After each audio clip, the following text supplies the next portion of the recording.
by Cachicha. Vamos a hablar a 3 días de las elecciones. ¿Qué pasa hoy viernes en Estados Unidos? ¿Cómo está el ambiente? ¿Qué se habla en los corillos, en los noticieros, en los comandos de campaña? ¿Cuál es el ambiente de lado y lado? Porque eso te va diciendo si hay un claro ganador, si el asunto está tan cerrado que no se puede ver. Eso se siente, debe sentirse. ¿Qué tú estás viendo hoy allá en Washington? Cerrado no está. Lo primero es que ya el 3 de noviembre viene el evento más seguido por todo el mundo. El evento que todos estamos esperando, las elecciones de Estados Unidos. Ya finalmente van a suceder. Y lo segundo es que ya los candidatos están cerrando sus campañas y están tratando de recoger los votos que andan por ahí sueltos, especialmente haciendo los últimos amarres. Están coincidiendo, por ejemplo, en el caso de Florida, que es un estado bastante importante. Ayer jueves estuvieron en Florida con pocas horas de distancia haciendo algunos eventos. No fueron tan multitudinarios como otro que hizo el presidente en Arizona, porque las reglas contra el coronavirus en Arizona son un poco más flexibles. Entonces pudo obviamente tener todas esas personas que siempre recibe. Yo pienso que ahora mismo tenemos una situación bastante clara en cuanto a las propuestas y a los dos candidatos que tenemos, tienen propuestas muy opuestas, pero hay mucha incertidumbre en otros aspectos, que es precisamente el tema de las encuestas o el tema de los resultados finales. Yo te podría decir que ha habido en esta semana, y ha sido el tema más importante, una especie de diría yo, de una victoria preelectoral para el presidente de los Estados Unidos, porque logró sentar su tercer juez en el Tribunal Supremo de los Estados Unidos, el órgano judicial más alto de este país, y fue con el caso de Amy Barrett, que ha sido una jueza que ha recibido bastante cobertura estos días, precisamente porque esto significa mucho para las elecciones, y no para las elecciones, sino también para el futuro de los Estados Unidos a largo plazo. Entonces, en este caso, yo, como decía en intervenciones anteriores en este programa,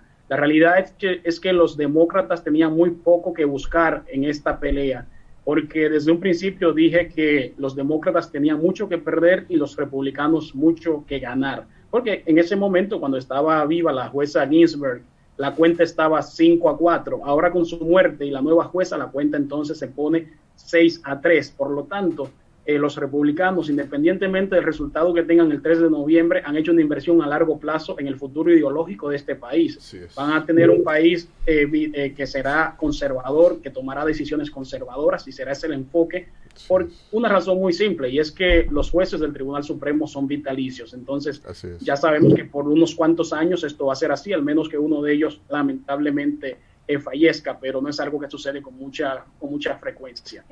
Giovanni, Eduarda de este lado, un placer compartir contigo otra vez. Mira, a mí me gustaría que me digas cómo van o qué entiendes tú de las proyecciones, porque he estado viendo las últimas encuestas y de los 538 colegios electorales, se perfila que 357 ganaría Joe Biden en el torneo electoral. Me gustaría ver cuál es tu percepción a tan poquito tiempo sobre esto, y también me gustaría que me abordaras quizás un escenario post-electoral en el que, como ha dicho Trump y sectores del Partido Republicano, de desconocer quizás un posible triunfo de Joe Biden, aludiendo al tema de que la votación por correo y un sinnúmero de cosas no le es confiable. Me gustaría que me abordaras un poquito esos temas.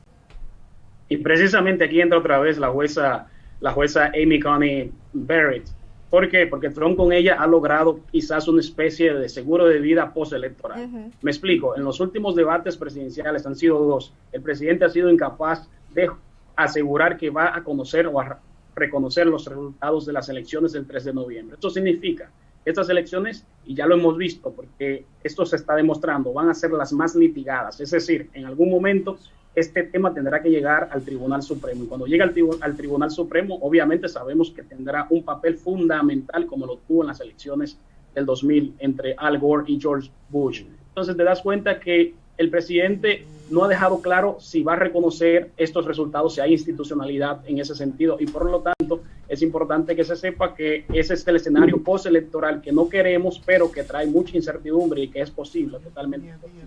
Entonces, tienes aquí dos candidatos. Las encuestas están dándole la ventaja al candidato demócrata, a Biden, pero al mismo tiempo tienes este mismo escenario en el 2016. Las encuestas le daban la ventaja a la candidata Hillary en aquel momento. Entonces, lo importante es que sepamos que de esos 538 colegios electorales, se necesita conquistar especialmente los de Florida, y por eso han estado en Florida. Se necesita conquistar los de Pensilvania, que son aproximadamente 20. Se necesita conquistar los de Wisconsin, que son los estados que más o menos la situación no está muy definida, sino que puede irse a un lado o al otro. Pero la realidad es que estos dos candidatos tienen todavía mucho poder a la hora de atraer el voto. Por ejemplo, en el caso del presidente Trump, te puedo decir que cuenta con el voto más conservador de los Estados Unidos, con los militares también, y evidentemente cuenta con el voto de la clase trabajadora. Pero cuando te vas al caso de Joe Biden, él tiene un voto mucho más, lo voy a llamar de esta manera, mucho más débil o flojo que Trump. El voto duro de Trump es mucho más duro que el voto duro de Biden. Pero Biden tiene a las zonas urbanas, tiene al colectivo LGBTI, tiene evidentemente tiene una ala muy progresista, ¿no?, de los Estados Unidos, mientras que Trump sorprendentemente tiene muchos latinos, aunque ustedes no lo crean, tiene muchos latinos. Sí. Entonces, aquí tú ves que son dos candidatos que en estos últimos días la campaña política se está basando básicamente en cómo hemos manejado el coronavirus. Trump, obviamente, parte de su retórica, y en esto tengo que darle los créditos a Trump, es muy coherente con su retórica, con su discurso, porque no lo cambia, y es algo importante en la campaña política, mantenerse coherente en ese sentido. Él, obviamente, está reduciendo en su discurso la seriedad del coronavirus, mientras que Biden hace todo lo contrario. Su discurso tiene que ser, obviamente, incrementar o por lo menos proyectar y poner sobre la mesa la gravedad del virus para poner en relieve de que Trump ha sido incapaz de manejarlo, y entonces que él podría hacer un mejor trabajo. Pero en ese mismo orden, los estadounidenses tienen la gran decisión de decidir si quieren a un presidente que le va a imponer más impuestos a los ricos, o un presidente que le va a imponer menos impuestos a los ricos. En cuanto a la economía, ese es el enfoque de Donald Trump. Él no quiere poner más impuestos.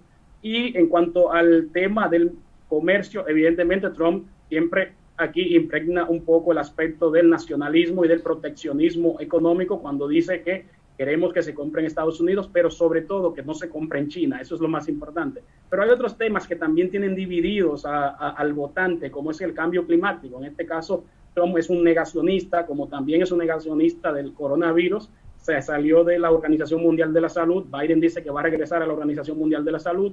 Trump se salió del Acuerdo de París. Biden dice que va a regresar al Acuerdo de París, y así sucesivamente.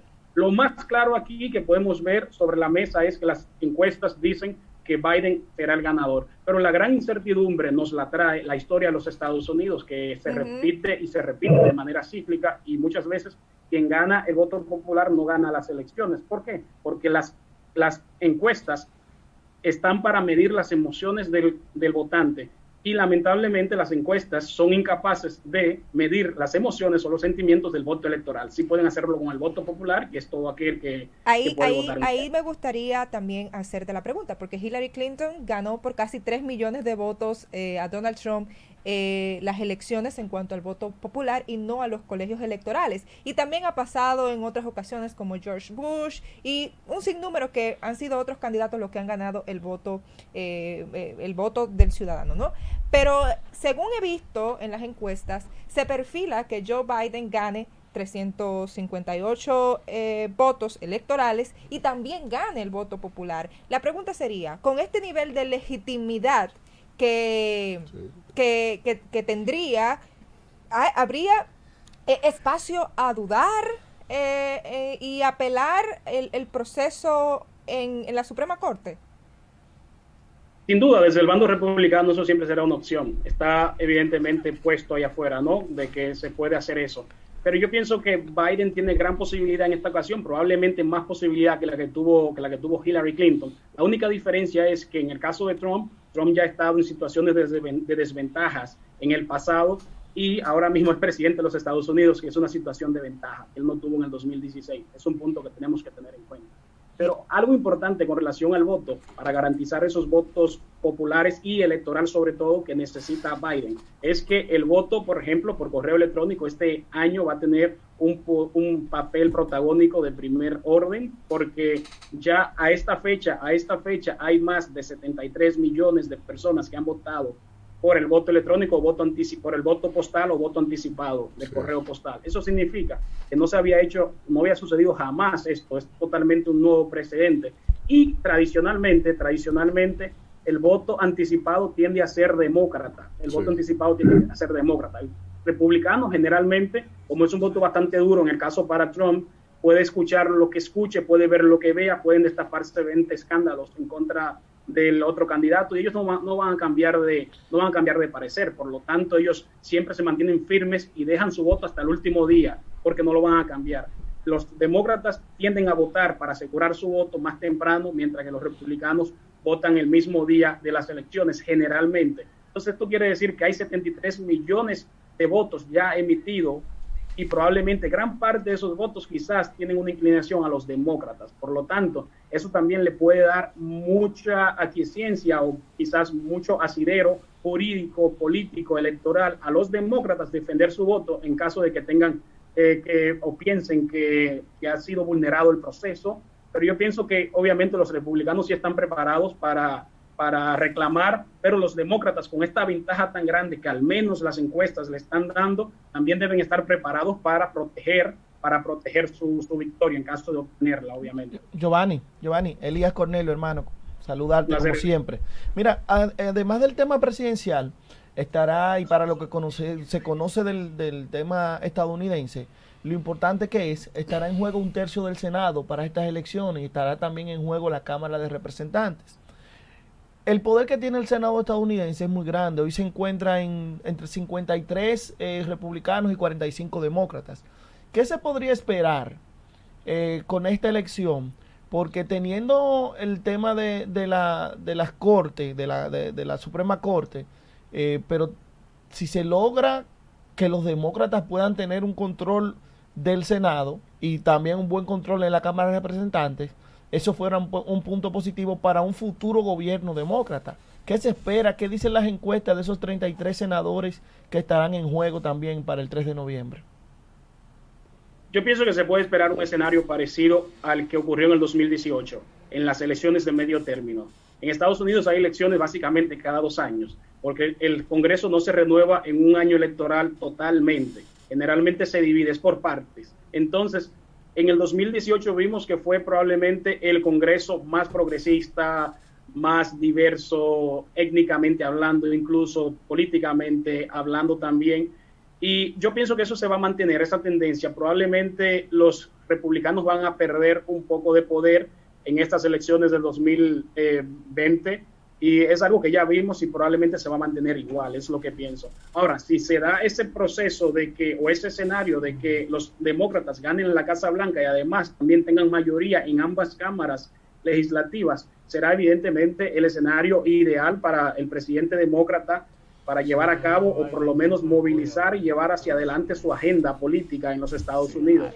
Pero obviamente esto también, si Trump logra retener la Casa Blanca y pierde un poco de poder en el poder legislativo, en las cámaras. Entonces esto hará más difícil que él haga algunas reformas que él piensa hacer y obviamente que pueda llevar a cabo la que él más le interesa, que es invalidar el Obamacare, que no ha podido hacerlo y que precisamente tiene una carta bajo la manga con la jueza que tiene en el tribunal, porque con un tribunal considerablemente conservador, la Suprema Corte de Justicia de los Estados Unidos, también podrían obviamente llegar por esta vía para tratar de anular estos temas. Giovanni, muchísimas gracias, como siempre brillante en tus análisis. Un abrazo, hermano, y espero pronto, después del 3, que nos juntemos por allá. Tu mañana. By Cachicha.